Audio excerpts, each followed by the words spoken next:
2000-এরও অধিক সরকারি প্রাথমিক বিদ্যালয়ের খুদে পড়ুয়াদের নিয়ে নেতাজি সুভাষচন্দ্র বসুর 128তম জন্মদিবস উদযাপন করল দুর্গাপুর ক্লাব সমন্বয়।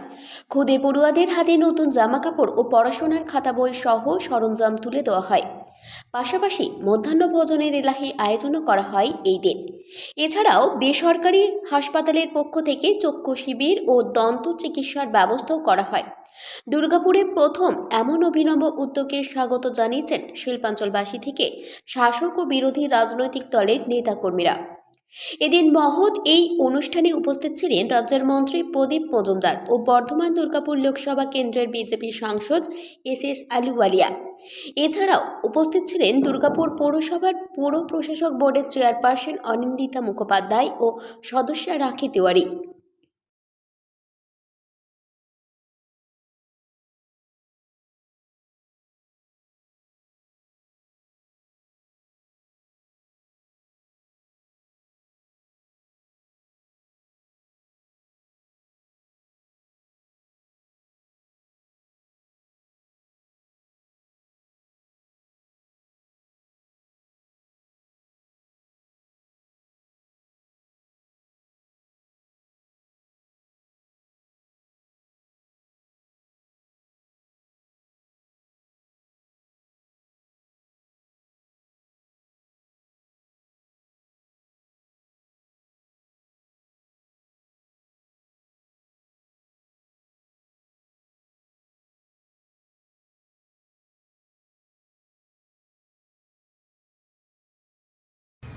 এই উদ্যোগ অভিনব মানে কি? এটা আমাদের একটা ছিল যে নেতাজির জন্মদিনে এমন কিছু করবো, একটা ইউনিক কিছু করি যেটা এর আগে হয়নি। তো আমরা করলাম যে বাচ্চাদের যারা আন্ডার প্রিভিলেজড সেকশনের সোসাইটি, তাদের একটা তো হেলথ চেক আপ দরকার, যেটা ওদের হয় না।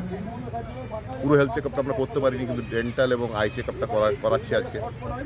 ইচ্ছা আছে ফিউচারে পুরো হেলথ চেক আপ করাবো, কিন্তু 2000 বাচ্চাকে একসাথে চেক আপ করানো ডিফিকাল্ট। আর তাদের একটা আনন্দ হবে, একটা নতুন জামা পাবে, স্কুলের কিটস পাবে, খাবে, একটু এনজয় করবে, একটা দিন ভালোভাবে কাটাবে, একটা হাসি ফুটবে। নেতাজির জন্মদিনের চেয়ে ভালো কী হতে পারে? কতজন বাচ্চাকে এই পরিষেবা দেওয়া হচ্ছে? 2000-এর ওপর হবে। এরা কি সকলেই দুর্গাপুরের সব স্কুল পড়ুয়া? না না, সবই এই 5 বছর থেকে 8 বছর 9 বছরের মধ্যে, আর সবাই স্কুলে পড়ে। বিভিন্ন দুর্গাপুর এবং দুর্গাপুর সাব ডিভিশনে বিভিন্ন জায়গা থেকে আসে। দুর্গাপুর থেকে কৌশিক বাসুর রিপোর্ট, 99 নিউজ বাংলা।